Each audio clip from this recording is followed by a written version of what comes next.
I would walk 10,000 K, and I would walk 10,000 more just to be the man who walked 10,000 K to fall down at your door.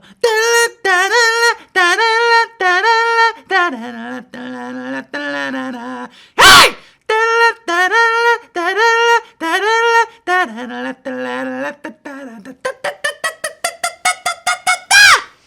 David! No, good timing, my boy. I've got something to tell you. What's that then? I've just walked 10,000 kilometres. You mean 10 kilometres? No, I do not mean that. I mean what I said, and that is that I've just walked, power walked actually, 10,000 kilometres. David, that's ridiculous. That's 10 million metres. That's right, got it in one, boy. I set off last night, and I walked the length of Britain a dozen times. I've just got back. You can't walk that far in such a short space of time.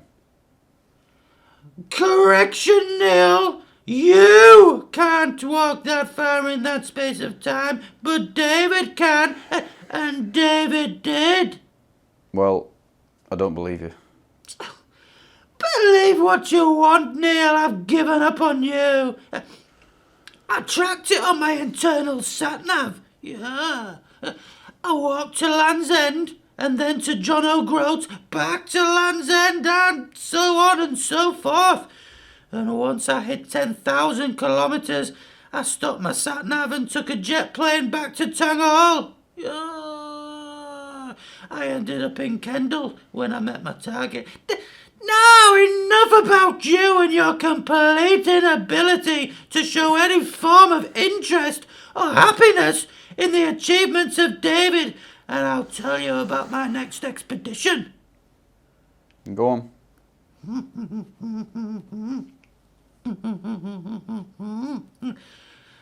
I'm going to hop from Bolivia to Nicaragua. That's around 4,000 kilometres. Not as far, I appreciate, but I will be hopping entirely on one leg, and not just that. I'll be hopping on my bad leg. I didn't know you had a bad leg. Oh, David has a very bad leg. A very bad leg indeed. I got injured in the Battle of Waterloo, and my leg's never been the same since. I've put myself through rigorous physiotherapy, and although it's working as well as any of your legs, Neil, it's not quite 100%. So, for charity, I will be hopping exclusively on my bad leg from Bolivia to Nicaragua. If you'd like to sponsor me, then you can fill out a form. I've left some on the side. Yeah. The minimum sponsorship is £1,500, and I think you'll appreciate that, given what an enormous undertaking it is. That is perfectly reasonable. Well, I don't think it's reasonable, and I won't be sponsoring you because you've just made the whole thing up. As I suspected.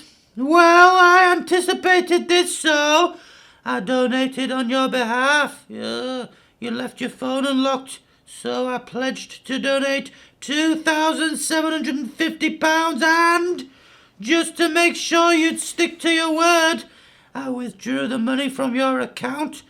Yeah, your online banking app was open, so I just transferred the funds to my account. Of course, failure is not an option, so you can rest assured that I will achieve my goal, and the money will be going to a good cause. And what cause is that? The Sir David Amateur Acrobatics Foundation. And what does that do? It pays for underprivileged would-be acrobats to follow their dream and become acrobats. And how many people do you know that fit into that category? Well, You're looking at one right now, Neil, so there's David. And also Pat Wally falls into that category. So you'll be pocketing the money yourself for the completion of an event you're taking part in that isn't actually happening. You want to wash that mouth out, you sad sack?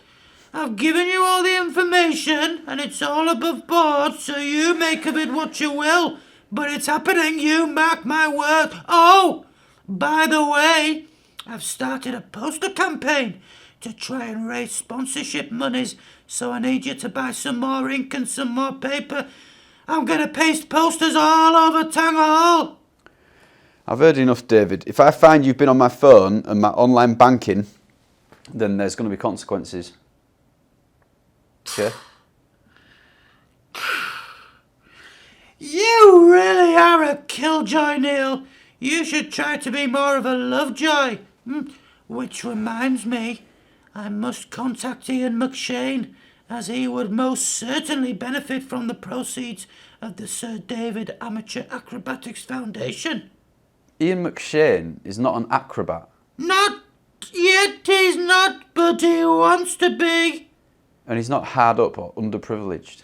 You know nothing about Ian's financial situation, so you keep your beak out of his business.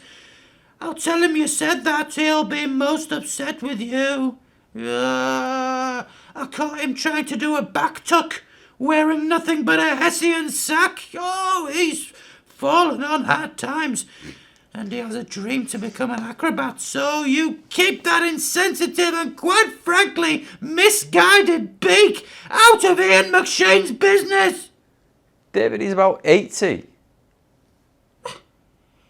So now you're ageist as well.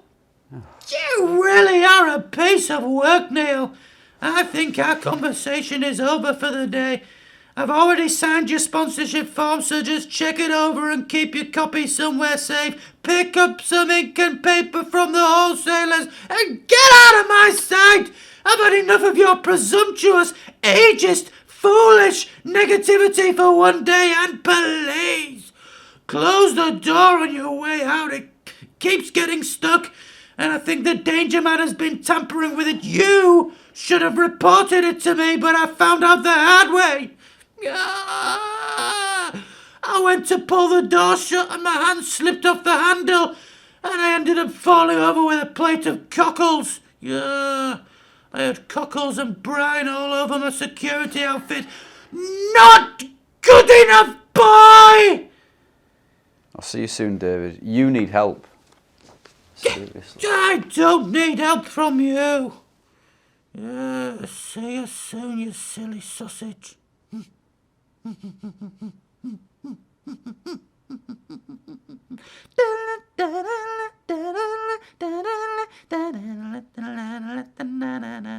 Hey!